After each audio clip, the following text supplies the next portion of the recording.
오늘 본문의 주인공은 다니엘입니다.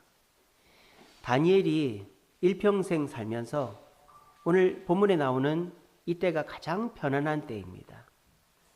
이때 나이가 85세예요. 아니, 나이가 85세나 되면 여기저기 쑤시고 아프고 이제 저 세상 갈 때가 다 됐는데 뭐가 편안할까? 다니엘은 지금까지 살면서 근심 걱정이 떠난 적이 없었기 때문입니다. 포로로 끌려와 가지고 어린 시절서부터 남의 살이 집하고 또 이렇게 왕궁에서 일을 해도 눈치 보고 또 백성들 위해 기도하고 모함당하고 인생의 우여곡절이 엄청 많았어요.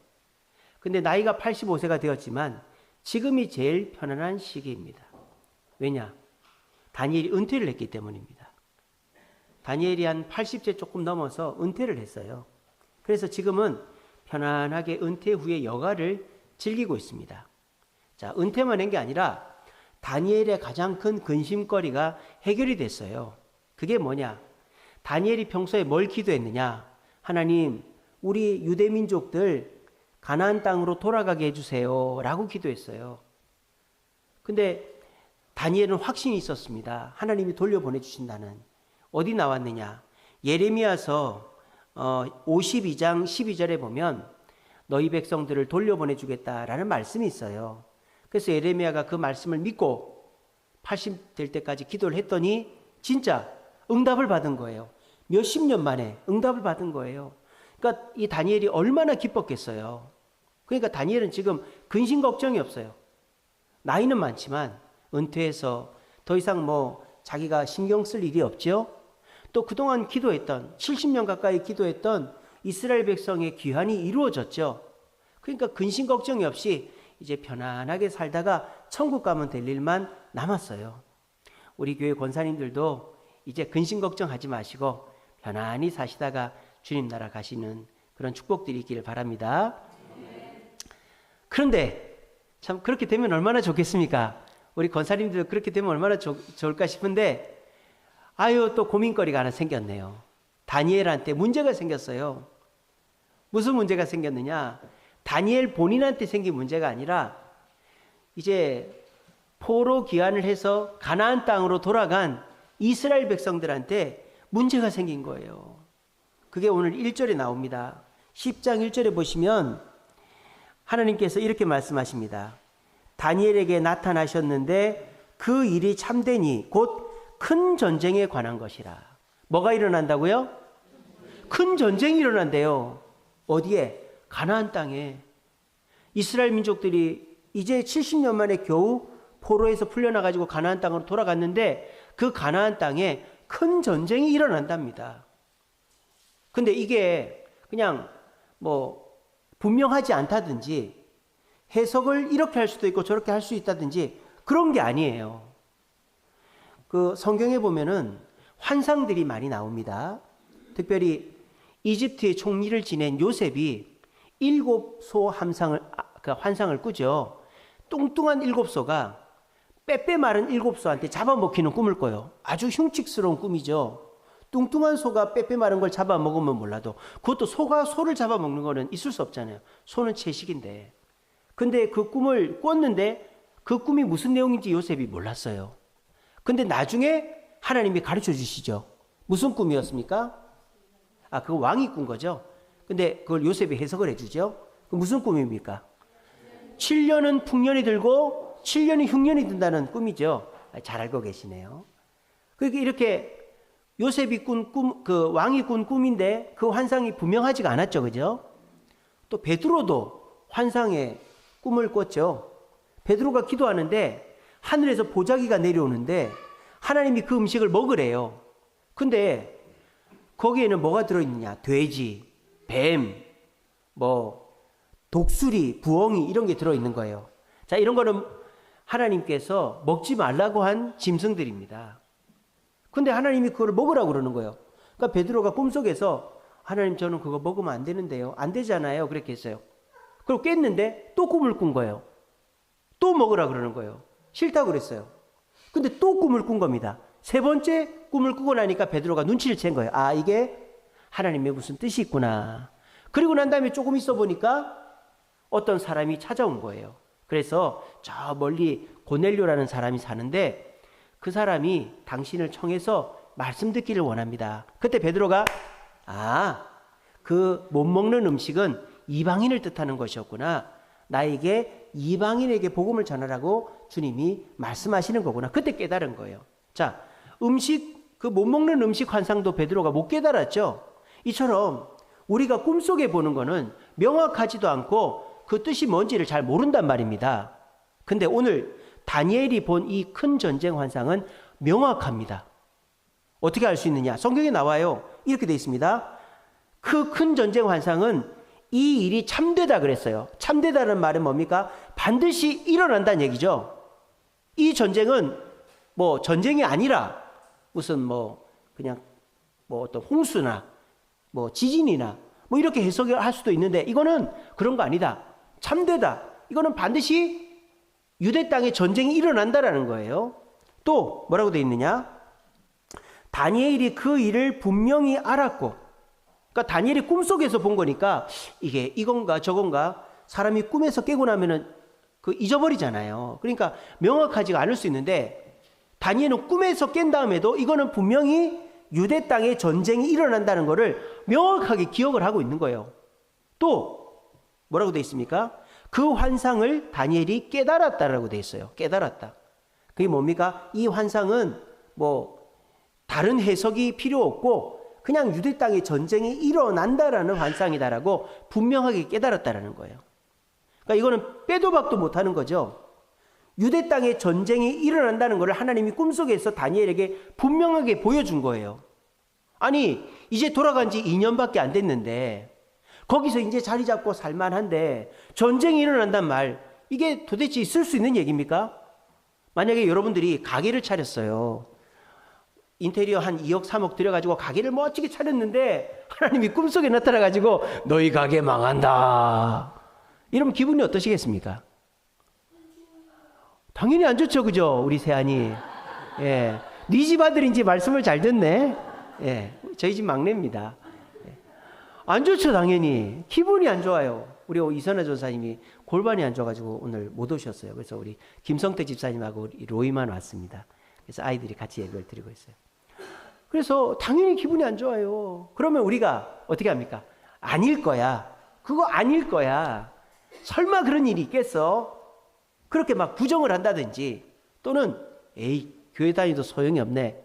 하나님이 가게 차리라고 해서 가게 차렸는데 이게 무슨 꼴이야? 원망하고 불평할 수 있는 거예요. 여러분들에게 만약에 지금 다니엘에게 일어났던 일이 일어난다면 어떻게 하시겠습니까? 도망쳐요? 예. 어디로 도망을 친다고? 여러분, 우리에게도 이런 일이 일어날 수 있어요. 우리 인생이 좋은 일만 있는 게 아니에요. 좋은 일이 있다가 나쁜 일도 있고 나쁜 일이 있다가 또 좋은 일도 있는 거예요. 우리가 교회 나오면 모든 문제가 다 해결될 것 같죠. 오히려 교회 다니기 때문에 문제가 생기는 일이 더 많습니다. 왜? 마귀가 우리를 교회 못 가게 하려고. 내가 교회 안 다닐 때는 그냥 나하고 잘 지내던 사람이 교회 다닌다고 하니까 나한테 막 뭐라 그러고, 내 교회 다닐 때는 집안이 평안했는데 교회 나가고 난 다음에 누가 아프고 일이 안 되고 이러면은 내가 교회 가서 그런가? 그러면서 교회를 안 가려고 그래요. 이게 뭐예요? 우리가 예수를 믿고 교회를 다녀도 문제가 생길 수가 있다는 것입니다. 이럴 때 우리는 습관적이고 조건 반사적으로 어떻게 하느냐? 에이씨, 괜히 교회 다니네. 괜히 교회 갔네. 안 갈 걸. 이런 말이 우리 입에서 조건 반사적으로 나오는 거예요.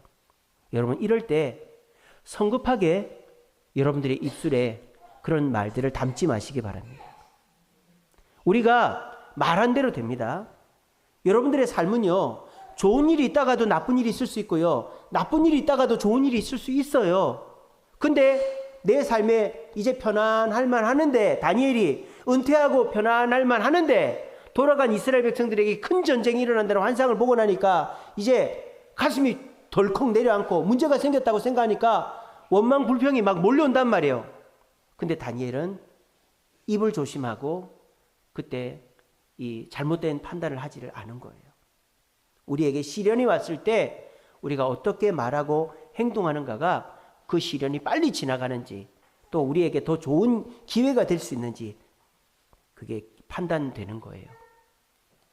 조지 오웰이라는 사람이 쓴 소설 동물농장이라는 소설이 있습니다. 동물농장이라는 소설 읽어보신 분도 계실 텐데요. 아주 유명한 소설이죠.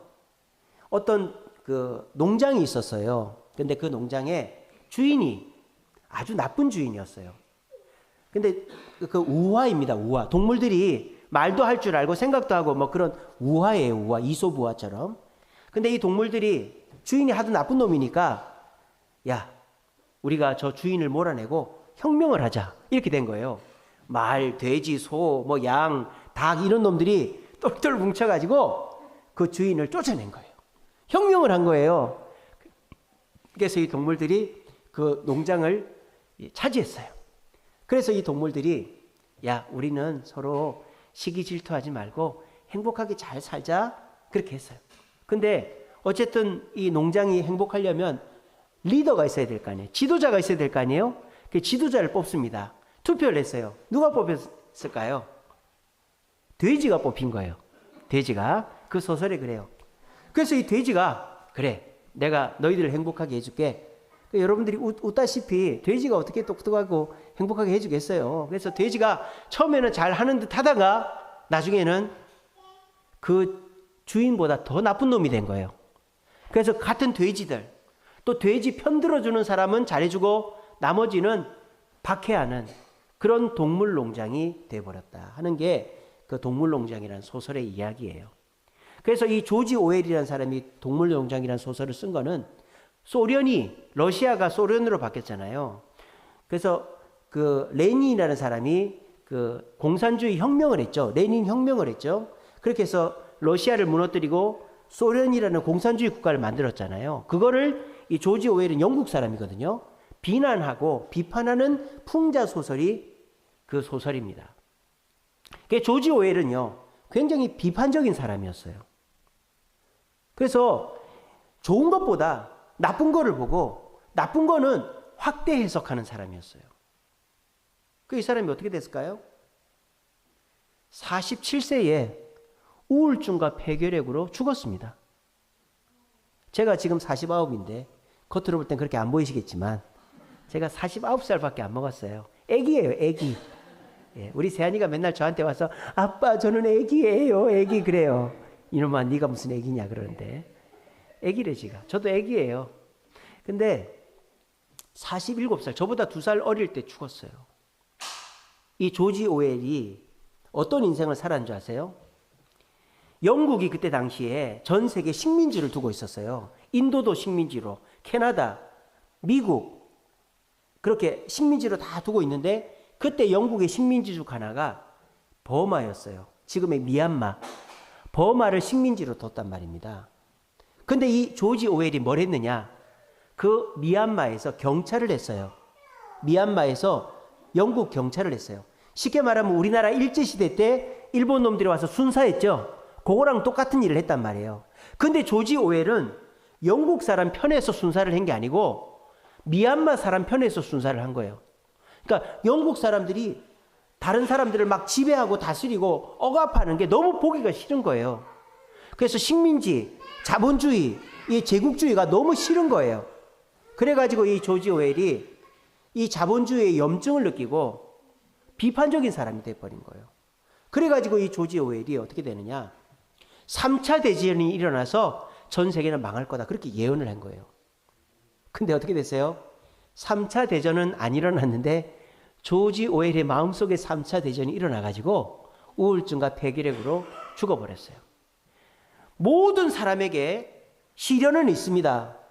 여기 계신 분들에게도 더하면 더했지 약한 시련 없어요. 다 똑같은 시련이 있어요. 우리 주일학교 우리 준범이나 세안이도 그렇고 우리 청년들도 그렇고 우리 어른들도 그렇고 다 시련이 있습니다. 근데 조지 오웰처럼 부정적으로 보고 비판적으로 보면 그게 내 몸에 병이 되는 거예요. 그래서 47세의 나이에 죽는 거예요. 근데 정반대의 인생을 산 사람이 있어요. 미국의 32대 대통령 그 프랭클린 루즈벨트라는 사람이 있습니다. 프랭클린 루즈벨트, 미국의 32대 대통령이에요. 이 사람은 부잣집 아들이었어요. 그리고 공부도 잘해가지고 변호사가 됐습니다. 그리고 젊은 나이에 뉴욕주 상원 의원이 됐어요. 뉴욕주에. 그러니까 이 사람은 남부럽지 않게 결혼도 하고 예수도 믿고 부잣집의 정치인의 앞날이 창창한 사람이었어요. 근데 이 프랭클린 루즈벨트가 병에 걸립니다. 어떤 병에 걸리냐? 소아마비에 걸려요. 아니 32살 남자가 무슨 소아마비에 걸릴까요? 옛날에는 그랬어요. 여러분 나이 때도 어린 시절에 소아마비 걸린 분들 계시죠?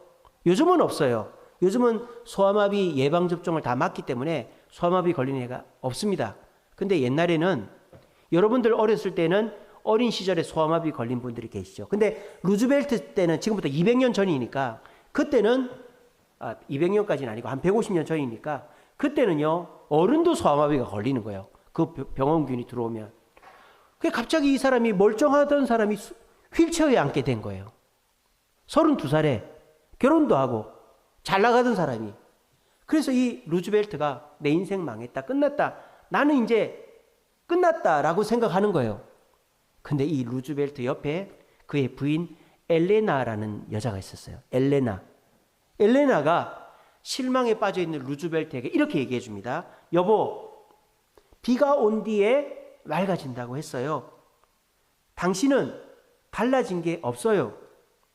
하나님께서 당신을 겸손하게 하시려고 시련을 주신 것 뿐이에요. 저는 당신의 다리를 사랑한 거가 아니에요. 사랑해요. 이렇게 얘기한 거예요. 남자는 여자하기 나름입니다, 여러분. 여자가 여봉 해주면 되는 거예요.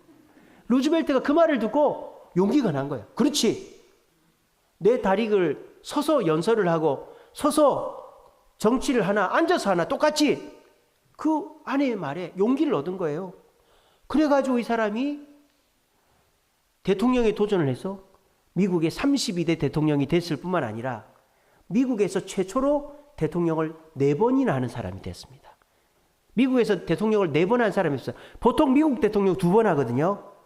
근데 4번이나 했어요. 그리고 미국이 경제 대공황에 빠졌을 때 그 경제 대공황을 뉴딜 정책으로 큰 대규모 토목공사로 이겨낸 사람이 루즈벨트고요. 2차 세계대전의 승전국으로 만든 사람이 루즈벨트예요. 루즈벨트는 조지 오웰보다 더 큰 시련을 만났죠. 안진뱅이가 됐잖아요. 소아마비가 왔잖아요. 근데 그 시련을 부정적으로 비판적으로 받아들이지 않고 그 아내의 말을 듣고 하나님 앞에 겸손했더니 그 다리가 아픈 거는 아무 상관이 없이 오히려 더 훌륭한 사람이 됐다라는 것입니다. 다니엘도 이제 편안하게 여생을 즐겨볼까 하는데 시련이 닥쳐왔어요. 그때 다니엘은 입술을 닫은 거예요. 비판하는 말, 부정적인 말을 하지 않은 거예요. 제가 어제 우리 중직자 교육 때 중직자 교육이 말을 조심하는 말의 덕이 있는 생활이라는 주제였어요. 그때 마지막에 제가 이렇게 얘기했습니다. 비난하는 말은 하나님께 하고 덕스러운 말은 사람에게 해라. 이렇게 했습니다. 여러분, 비난하는 말을 사람에게 또는 그 사람한테 직접 하기 힘들면 어떻게 합니까? 뒤에서 하죠. 원망하고 불평하죠. 뒤에서. 그러면요, 여러분 가만히 보세요. 남을 뒤에서 원망하고 불평하는 사람 치고 몸 건강한 사람 없습니다. 안 그렇습니까? 뒤에서 남을 험담하는 사람 치고 살찌는 사람 없습니다. 안 그렇습니까? 뒤에서 남을 험담하는 사람 치고 표정이 밝은 사람이 없습니다. 왜일까요? 남을 험담하는 게 그대로 나한테 돌아오기 때문입니다. 내가 그 사람 험담하는 게 그 사람 귀에 안 들어갈 것 같죠? 돌아서 나한테 들어옵니다. 그리고 남한테 험담하면 그게 내 입으로 나가지면 내 귀로 들리잖아요. 여러분, 억울하죠? 원망스럽죠? 힘들죠? 그거를 그 사람한테 비난하거나 남한테 비난하면 그게 나한테 돌아오는 거예요. 그래서 내가 살이 빠지고 내 표정이 어두워지고 내 몸에 병이 와서 조지 오웰처럼 세상이 이 모양이다, 영국이 이 모양이다, 3차 대전이 일어날 거다, 지 몸에 3차 대전이 일어나서 죽어버렸어요. 여러분, 마음에 원망이 있습니까? 누구를 비난하고 싶습니까? 하나님께 하십시오. 그러면 하나님이 심판하실 겁니다. 하나님께 맡기시고요. 덕스러운 말을 하세요. 남한테 좋은 말만 하세요. 오늘 다니엘은요, 진짜 전쟁이 일어난다라는 환상을 봤어요. 이제 가나안 땅 돌아간 지 2년밖에 안 됐는데 전쟁이 일어난대요. 얼마나 가슴이 내려앉습니까? 근데 그 가슴을 진정하고 주님께 내려와서 기도했다는 겁니다. 그랬더니 다니엘이 그 상황을 역전시킬 수가 있었던 거예요. 여러분들도 프랭클린 루즈벨트처럼 여기서 안진뱅이 된 사람 없잖아요. 프랭클린 루즈벨트처럼 내가 생각지 못한 시련을 닥쳤을 때 엘레나와 같은 사람 두고 하나님께 기도함으로 그래, 이건 아무것도 아니야. 달라진 건 없어. 하나님 나에게 겸손을 가르치시려고 하는 것뿐이야. 나는 더 잘 될 거야. 라고 고백하심으로 시련을 기회로 만들어 다시 일어설 수 있는 저와 여러분들 되시기를 간절히 바랍니다. 자, 다니엘은 이제 좀 여유 있게 생활하는가, 이제는 편안하게 생활하는가 싶었는데, 아니 85세 늙은 나이에 전쟁이 일어난대요. 어떻게 할까요? 여러분, 다니엘은 높은 사람입니다. 총리를 3번이나 한 사람이에요. 나라가 3번 바뀌는 동안에. 그리고 인맥이 많아요. 왕도 알아요. 그러니까 다니엘이 마음만 먹으면요, 왕한테 가가지고 전하, 제가 꿈을 꿨는데 유대 땅에 전쟁이 일어난답니다. 그 유대 땅도 전하의 땅이니까 군대를 보내주십시오. 할 수 있어요, 없어요? 할 수 있습니다. 아니면은 다니엘이 직접 갈 수도 있겠죠. 가서 백성들한테 얘기할 수도 있겠죠. 근데 다니엘은 그렇게 하지 않습니다. 다니엘이 선택한 방법은 뭐라고요? 기도다라는 것입니다. 근데 다니엘이 그 기도를 대충 하는 게 아닙니다. 어떻게 합니까? 우리 3절 보시면요, 뭐라고 되어 있습니까? 좋은 떡을 먹지 않고 고기와 포도주를 먹지 않고 기름을 바르지 않았다라고 되어 있습니다. 이게 무슨 말이냐? 다니엘이 어렸을 때 왕의 진미를 거절한 거가 다니엘 1장에 나오죠. 그때 다니엘이 뭐만 먹었습니까? 물하고 채소만 먹었죠. 그래도 고기를 먹은 애들보다 얼굴이 더 좋았다 그랬죠. 지금 그렇게 하는 거예요. 그러니까 다니엘은 또 이렇게 절식 기도를 하고 있는 거예요. 왜? 간절하니까. 그리고 머리에 기름을 안 발랐다는 얘기는 안 씻었다는 얘기입니다. 누가 봐도 다니엘이 지금 뭔가 고민이 있구나. 그래서 다니엘이 자기 자신이 지금 문제가 있다는 것을 그렇게 자기를 안 가꿈으로 보여주고 있는 거예요. 간절함이죠. 다니엘은 지금 그렇게 절식 기도를 하고 있는 거예요. 아마 다니엘은 어렸을 때 그때 왕의 진미를 그렇게 거절한 이후로부터 문제가 있을 때마다 이렇게 했을 거예요. 음식을, 맛있는 음식들, 지금 뭐 좋은 떡이라 그랬잖아요. 좋은 빵이라 그랬잖아요. 그냥 보통 그냥 빵은 먹었지만 밥을 먹어야 되니까 맛있는 빵은 안 먹고 고기나 포도주 이거는 안 먹어도 되는 거죠. 그건 맛있으라고 먹는 거니까 맛있는 거를 안 먹었다 얘기입니다. 그리고 자기를 안 가꿨다 이 말이에요. 왜? 내가 지금 하나님께 간절하게 기도해야 되니까. 간절하게 기도하는 거로 끝난 게 아니에요. 다니엘이 기도를 얼마나 하는지 봅시다. 오늘 3절에 보시면 세 일해 동안 기도했다 그랬어요. 세 일해. 한 일해가 며칠이에요? 7일이에요. 7일. 일주일이에요. 세 일해면 21일이죠. 21일 동안 이렇게 기도한 거예요. 자, 21일 동안 기도했다는 말은 뭘까요? 21일 동안만 기도하기로 했다는 얘기일까요? 어떻게 생각하세요? 21일 동안 이렇게 절식하며 기도한 거는 내가 20일만 이렇게 해야지 이렇게 한 건가요? 아니죠. 하나님의 응답이 있을 때까지 하겠다라는 거죠. 만약에 21일이 지나고 내일에 5일에 6일에가 돼도 응답이 없었으면 똑같이 했을까요? 안 했을까요? 했다 이 말입니다. 지금 다니엘은 기도를 그냥 대충 한 게 아니고 첫째는 간절하게 기도했고 둘째는 다른 방법을 선택하지 않고 3주 동안 다른 방법 선택하지 않고 기도만 했고 셋째는 응답될 때까지 인내하면서 기도했다라는 것입니다. 그렇게 기도했더니 하나님의 응답이 3주 만에 왔어요. 오늘 다니엘은 자기가 좀 좋아질만 하니까 문제가 생겼는데 그때 다른 방법을 의지하지 않고 오직 기도라는 방법만 의지했습니다. 그 결과 다니엘은 그 기도를 통하여서 하나님께 응답을 받았다라는 것입니다. 여러분들에게도 답답함이 있을 때 어떻게 하십니까? 다른 사람 만나고 또 내가 할 수 있는 거 다 해보고 기도하십니까? 또 그 기도도 한두 번 해보고 누구한테 기도 부탁해보고 안 되니까 그냥 포기하고 하나님 없네 이렇게 하고 계십니까? 그런 여러분들의 성급함이 여러분들의 문제를 더 골마 터지게 하는 거예요. 여러분 다니엘처럼 절식하며 기도해 봤습니까? 다니엘처럼 21일 동안 기도해 봤습니까? 다니엘처럼 응답될 때까지 기도하겠다고 기도해 보셨습니까?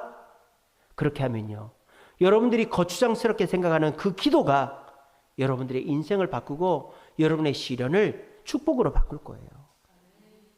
아까 루즈벨트 대통령이 얘기했으니까 하나 더 말씀드릴게요. 프랭클린 루즈벨트 대통령이 다리만 안 좋은 게 아니에요. 눈도 안 좋았어요. 눈이 근시의 원시였어요. 요즘은 누진 다초점 렌즈가 있어가지고 안경 하나만 쓰면 가까운 것도 보이고 먼 것도 보이지만 이때 당시에는 그런 게 없었어요. 안경은 있었어요. 그래서 2개를 들고 다녔어요. 안경을. 근시 안경 하나, 가까운 거 보려고 안경 하나, 원시 안경 하나, 이렇게 2개를 들고 다녔어요. 근데 이 루즈벨트 대통령이 어느 날 이렇게 대중 연설을 하는데 나쁜 놈이 총을 쏴버렸어. 근데 그 총이 뭐 팔이나 뭐 어디 빗나가고 이런 게 아니라 가슴에 정확하게 맞은 거예요. 그래서 다들 아이고 큰일 났다, 대통령 돌아가셨다 이렇게 했는데 이 사람이 윽 하고 쓰러졌는데 갑자기 털고 일어나가지고 연설을 마저 하고 내려왔답니다. 어떻게 됐을까요? 그렇죠. 안경집이 이쪽에 하나 이쪽에 하나 있었던 거예요. 이거 제가 꾸며낸 얘기가 아니에요. 안경집, 요즘은 안경집이 플라스틱이죠. 그때는 플라스틱이 없었어요. 다 철로 만들었어요. 그러니까 철로 된 안경집이 여기 하나 있고, 옛날 총은요, 요즘처럼 총알이 그렇게 좋지가 않습니다. 그러니까 그렇게 강력하지가 않아요. 총 맞아도 사람이 산단 말이에요. 정확한 데만 안 맞으면. 그러니까 안경집이 이렇게 있는 데다가 가슴을 맞아도 이 안경집에 맞았기 때문에 멀쩡하게 다시 연설을 한 거예요. 안경집 거추장스럽죠? 그거 2개나 맨날 들고 다니니까 얼마나 거추장스럽겠어요. 근데 그게 이 사람을 살린 거예요. 여러분, 기차에서 제일 큰 게 뭘까요? 기관차입니다. 세계에서 가장 큰 게 뭘까요? 세계에서 가장 큰 게 뭘까요? 날개입니다. 새의 날개입니다. 배에서 가장 큰 게 뭘까요? 돛입니다. 돛담배는 돛이 제일 큽니다. 기차에서 가장 큰 거는 기관차고, 세계에서 가장 큰 거는 날개고, 돛담배에서 가장 큰 건 돛이에요. 거추장스럽죠? 무겁죠? 없었으면 좋겠어요. 근데 기관차가 없는 기차는 갈 수 없고요. 날개가 없는 새는 날 수 없고요. 돛이 없는 배는 나가갈 수가 없는 거예요. 여러분, 기도 거추장스럽죠? 맨날 기도하라고 그럽니다. 새벽기도 나오라고 그럽니다. 또 힘들 때마다 기도하라 그럽니다. 근데 내가 아무리 기도해도 응답이 안 되고 삶은 변화가 없다고 얘기합니다. 그게 무엇에 문제가 있을까요? 기도에 문제가 있을까요? 아닙니다. 여러분, 다니엘처럼 절식하며 기도해 보셨습니까? 21일 동안 기도해 보셨습니까? 내가 응답될 때까지 기도한다고 해보셨습니까? 그렇게 안 해보고는 말을 하지 마세요. 그렇게 해보시고도 안 되면 저에게 침을 뱉으시기 바랍니다. 하고 뱉으세요. 그럼 제가 맞겠습니다. 그렇게 해보시고 얘기하세요. 하나님은 반드시 응답하실 줄로 믿으시기를 바랍니다. 다니엘이 이렇게 간절히 기도했어요. 그랬더니 하나님이 응답을 하셨어요. 오늘 성경에 보면 하나님이 응답하셨는데 예수님이 직접 오셨어요. 5절에 보면 다니엘에게 나타난 그 천사의 모습을 이렇게 소개합니다. 눈으로 들어 바라본 즉 한 사람이 세마포 옷을 입고, 세마포 옷이라는 것은 흰색 옷을 말하는 거예요. 흰색 옷을 입고 허리에 우바스 순금띠를 띄었다 이 말이야. 순금띠를 띠고 몸이 황옥 같고, 그러니까 피부가 이제 드러난 얼굴이나 피부가 막 금색이었다 이 말입니다. 황옥 같고, 그 다음에 얼굴은 번갯빛 같이, 얼굴이 막 번개처럼 빛나고, 그 다음에 눈은 눈이 횃불같이 막 이글이글 타오르고, 입에서 말소리가 나오는데 한 사람의 말소리가 아니라 여러 사람의 말소리가 나온다. 이렇게 자기가 본 걸 표현한 거예요. 성경에는 이런 모습을 표현한 분이 딱 한 분밖에 없어요. 바로 예수님밖에 없어요.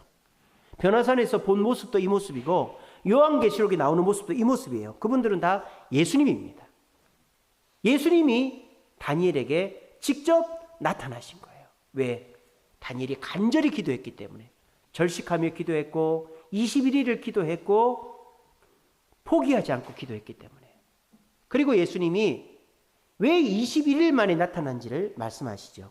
13절에 보시면 바사 왕국의 군주가 21일 동안 막아서 늦게 왔다. 내가 네 기도 첫날에 응답을 하고 내려오려고 하는데 바사 왕국의 군주가 날 막았다. 이 바사 왕국의 군주는 사람이 아니라 사탄 마귀를 말하는 거예요. 이 땅은 하나님이 통치하시지만 주님이 이 땅에 재림하실 때까지는 마귀가 공중권세를 잡고 있거든요. 그러니까 어느 정도 지연을 시킬 수가 있었어요. 그렇지만 마귀가 예수님의 뜻을 꺾을 수는 없죠. 하나님을 이길 수는 없어요. 그래서 마귀가 어느 정도 지연은 시켰지만 왜? 다니엘이 실망해서 기도를 멈추고 다니엘이 하나님을 부인하게 만들려고 마귀가 그렇게 한 거예요. 근데 결국은 다니엘은 끝까지 기도했고 승리했고 하나님이 예수님 직접 찾아오신 거예요. 그래서 마귀가 방해했지만 내가 그 방해를 뚫고 너에게 왔다라고 말씀하시는 거예요. 자, 근데 온 게 중요한 게 아니죠. 그 꿈이 진짜 전쟁이 일어난단 말인지 아닌지 그게 중요하죠. 그죠? 그게 가르쳤습니다. 하나님이. 14절에 보시면 이제 내가 어떤 날에 마지막 날에 네 백성이 당할 일을 깨닫게 하리라. 자, 전쟁은 일어나는 게 분명합니다. 근데 이게 당장 일어나는 게 아니라 언제? 마지막 날에. 그리고 그 뒤에 또 한 번 더 얘기합니다.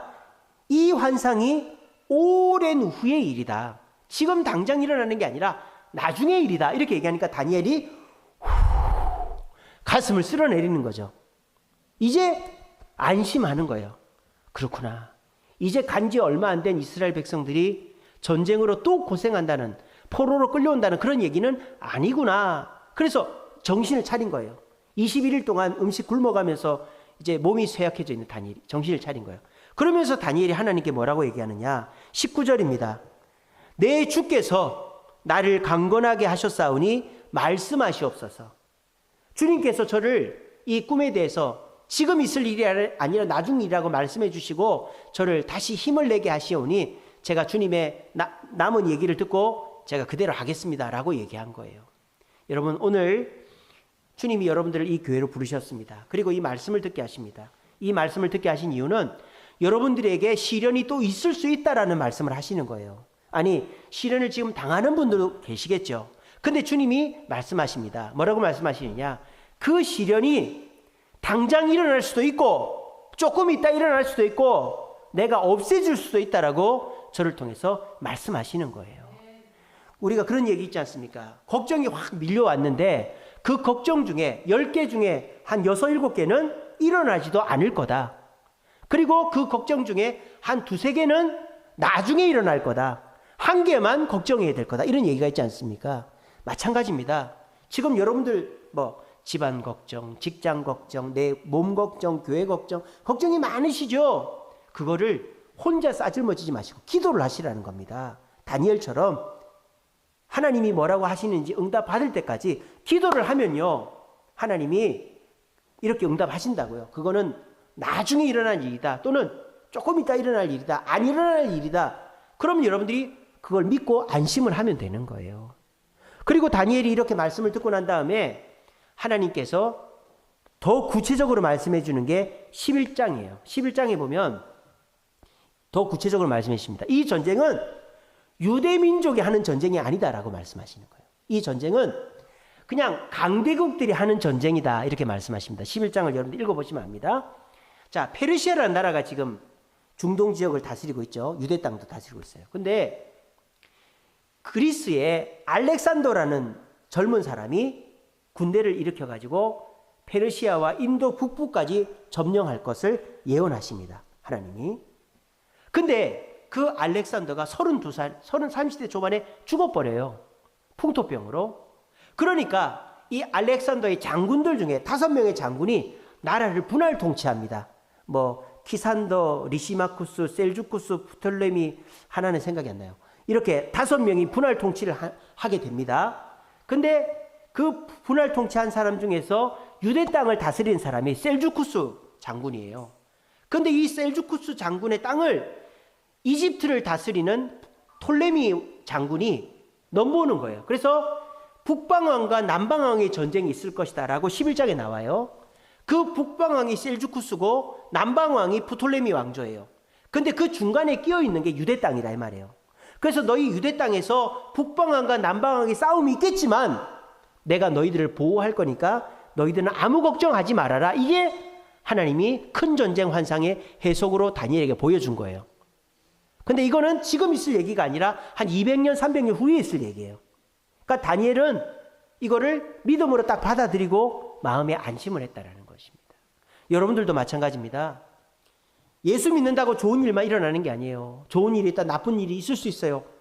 근데 여러분 좋은 일이 있다고 너무 기뻐하지 마시고 내가 이랬으니까 잘 됐지 뭐 교만하지 마시고 또 안 좋은 일이 있다고 어이구 나는 망했네 내가 뭐 그럼 그렇지 뭐 너무 슬퍼하지 마시고 일희일비하지 마시고 인생사 세옹지마니까 여러분 그냥 좋은 일이 있어도 겸손하시고 나쁜 일이 있어도 기도하시기 바랍니다. 그리고 여러분 나쁜 일이 있을 때 제일 조심해야 될 거는요. 입을 조심해야 돼요. 입을. 에이씨 망했네. 끝장이네. 이렇게 해버리면 말대로 됩니다. 입을 조심하시고 그 입술을 열어서 하나님께 기도하시기 바랍니다. 어떻게? 다니엘처럼. 뭐 다니엘처럼 이렇게 굶으면서 기도를 못 하시면은 새벽 기도라도 나오시고 아니면 내가 집에서라도 시간을 정해서라도 기도하시고 우리 교회 24시간 열려 있습니다. 아무 때나 교회 와서 기도하세요. 기도를 해보고 안 된다고 말하세요. 이렇게 기도하면요. 하나님 반드시 응답하십니다. 내 뜻대로 응답하실 수도 있고 아니면 하나님의 뜻을 보여줄 수 있습니다. 그럴 때 여러분들이 어떻게 하면 될까요? 그 기도를 믿어야 되는 거예요.